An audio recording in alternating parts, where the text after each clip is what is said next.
Oh, jeez. Sneaking up on me like that. Pretty sneaky.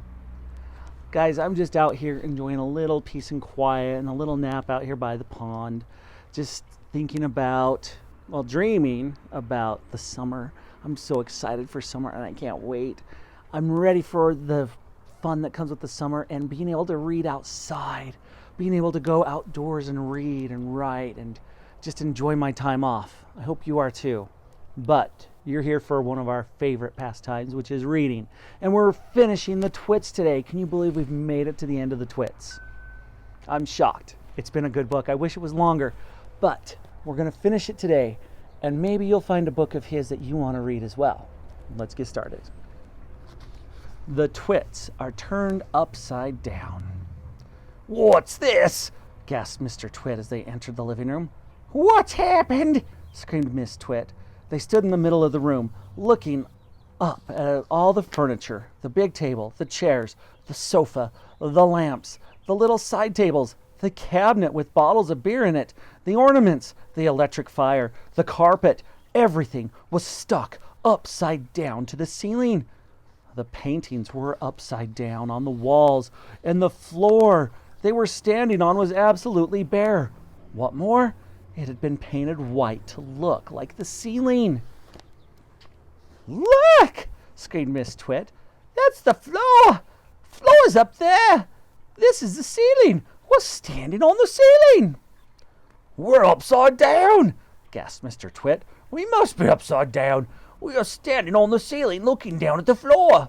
"Oh, help!" screamed Miss Twit. "Help, help, help! I'm beginning to feel giddy!"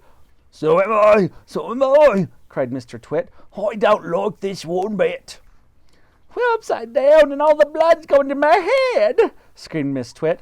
"If we don't do something quick, I shall die. I know I will." "I've got it!" cried Mr. Twit. "I know what we'll do. We'll stand on our heads. Then, anyway, we'll be the right way up." So they stood on their heads, and of course the moment the tops of their heads touched the floor, the sticky glue that the ravens had brushed on a few moments before did its job. They were stuck. They were pinned down, cemented, glued, fixed to the floorboards. Through a crack in the door, the monkeys watched. They'd jump right out of their cage the moment the Twits had gone inside, and the roly-poly bird watched, and all the other birds flew in and out to catch a glimpse of this extraordinary sight. The monkeys' escape. That evening, Mugglewump and his family went up to the big wood on top of the hill, and in the tallest tree of all they built a marvelous tree house. All the birds, especially the big ones, the crows and rooks and magpies, made their nests around the tree house so that nobody could see it from the ground. "You can't stay up there forever, you know," the roly-poly bird said. "Why not?" asked Mugglewump. "It's a lovely place." "You just wait till winter comes," the roly-poly bird said. "Monkeys don't like the cold, do they?" "They most certainly don't," cried Mugglewump. "Are the winters so very cold over here?" "It's all snow and ice," said the roly-poly bird. "Sometimes it's so cold a bird will wake up in the morning with his feet frozen to the bough, and he's been roosting on." "Then what shall we do?" cried Mugglewump. "My family will all be deep freezed." "No, they won't," said the roly-poly bird, "because when the first leaves start falling from the trees in the autumn, you can all fly home to Africa with me." "Don't be ridiculous," Mugglewump said. "Monkeys can't fly." "You can sit on my back," said the roly-poly bird. "I shall take you one at a time. You will travel by the roly-poly superjet, and it won't cost you a penny." The Twits get the shrieks. And down here in the horrid house, Mr. and Mrs. Twit were still stuck upside down to the floor of the living room. "It's your fault," yelled Mr. Twit, thrashing his legs in the air.